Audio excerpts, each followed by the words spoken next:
키우는 에디터 맘디터의 1일 1 낭독입니다. 오늘 낭독할 책은 빵빵빵 파리 두 번째 낭독입니다. 빵빵빵 파리 양진숙.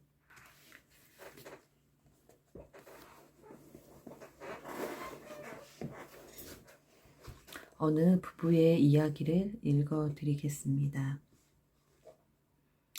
한 여류 화가의 사랑 이야기를 시작하자면 이렇다. 여자는 벨기에에서 파리로 그림 공부를 하러 왔다가 카페 라팔레트에서 한 남자를 만났다. 남자는 인근 갤러리에서 일하는 큐레이터. 혼자서 가끔 카페 라팔레트를 찾던 두 사람은 마주칠 때마다 서로 인사하며 이야기를 나누기 시작한다.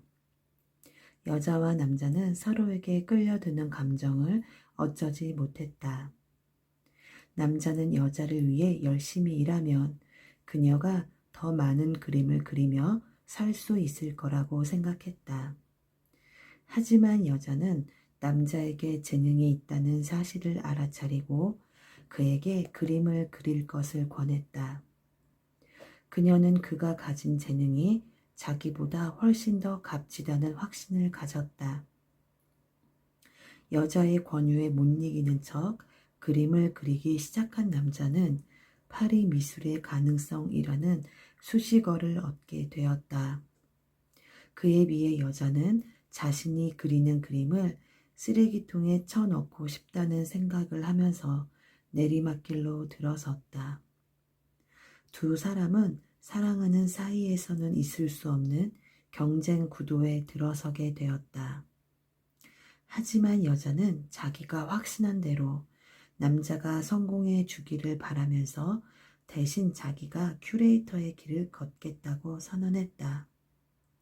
남자는 미안해하며 이건 아니라고 생각했다. 하지만 남자의 가능성은 불이 번지듯 파리뿐 아니라 유럽의 화단에도 널리 알려졌다. 마침내 남자와 여자는 결혼을 했다. 남자는 집을 비우는 일이 많았다. 명성 때문이었다. 술을 마시는 날도 많았고 늘 여자들이 따랐다. 명성 때문이었다. 하지만 여자는 이 모든 것이 시작에 불과하다고 생각했다. 여자는 이상하리만치 남자가 더 성공하기만을 바랄 뿐 아무것도 중요하지 않다고 생각했다. 어느 날 남자가 여자에게 어딘가로 여행을 가자고 제안했다. 여자는 베니스에 가고 싶다고 말했다. 그렇게 베니스에 도착한 두 사람은 하루 동안 꿈같은 시간을 보냈다.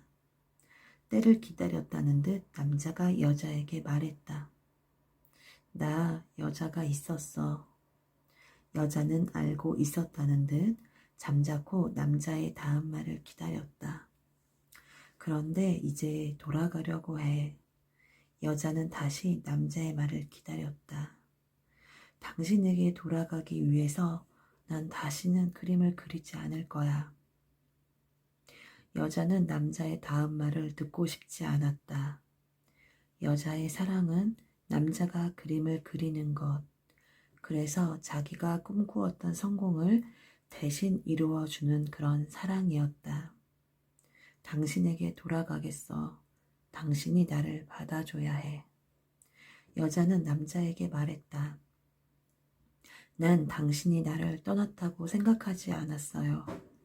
하지만 당신은 재능 때문에라도 여기서 그림을 멈출 수 없을 거예요. 그래요. 당신 하고 싶은 대로 해요. 다시 그림을 그린다고 해도 당신한테 뭐라 하지 않을 거예요. 여자는 확신했다. 이러다가 그가 어느 날 다시 붓을 찾아 미친 듯이 그림을 그리게 될 거라고. 하지만 이번만큼은 여자의 확신이 틀렸다. 남자는 그 순간부터 단 한 장의 그림도 그리지 않았다. 그 대신 여자를 위해 아침 일찍 일어나 바게트를 사오고 아이들을 돌봤으며 매일매일 저녁을 준비했다. 자극은 없었지만 행복했다.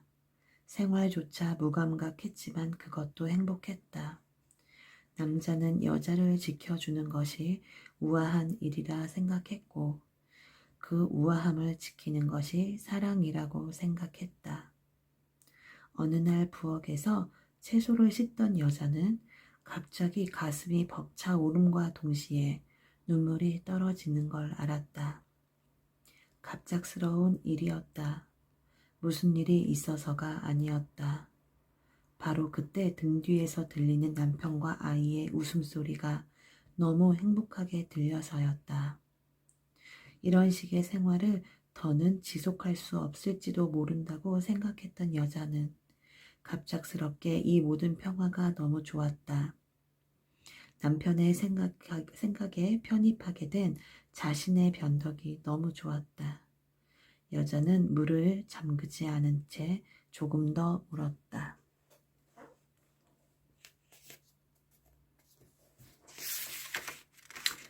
저는 빵빵빵 파리의 이 에피소드를 읽고 느낀 게 하나 있는데요.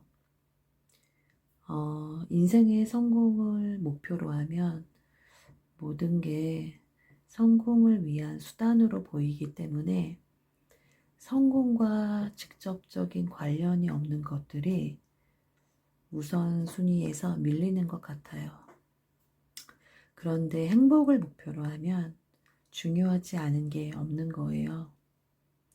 오히려 나를 둘러싼 모든 것들을 살려나가야 하는 게 행복이기 때문에 평소에 소중함을 느끼지 못하던 것들도 그 소중함을 깨닫게 된다고 생각합니다.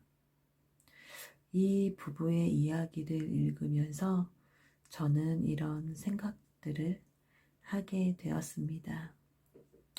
낭독을 하고 저의 생각을 말씀드리고 싶을 때에는 이렇게 가끔 편하게 이야기 드리겠습니다. 탁성 맘디터의 1일 1낭독 양진숙의 빵빵빵 파리 두 번째 낭독은 이것으로 마치겠습니다. 그 책의 뒷표지에 있는 그 본문 구절을 읽어드리면서 저는 물러가겠습니다. 특별한 것은 말이야, 난 깃털 같은 거라고 생각해. 네가 아무것도 아닌 것에도 눈가에 힘을 주면서 뭔가 특별한 것이 있다고 믿는 순간 그것은 너에게 특별한 것이 되잖아. 특별하다고 느끼는 것이 서로 다른 이유는 각자 보이지 않는 소중한 것들의 기준이 정말 다르기 때문일 거야. 깃털은 보지 않으려는 사람에게는 전혀 보이지 않아. 아이들을 재우고 책을 읽는 맘디터의 1일 1낭독 이것으로 마치겠습니다. 감사합니다.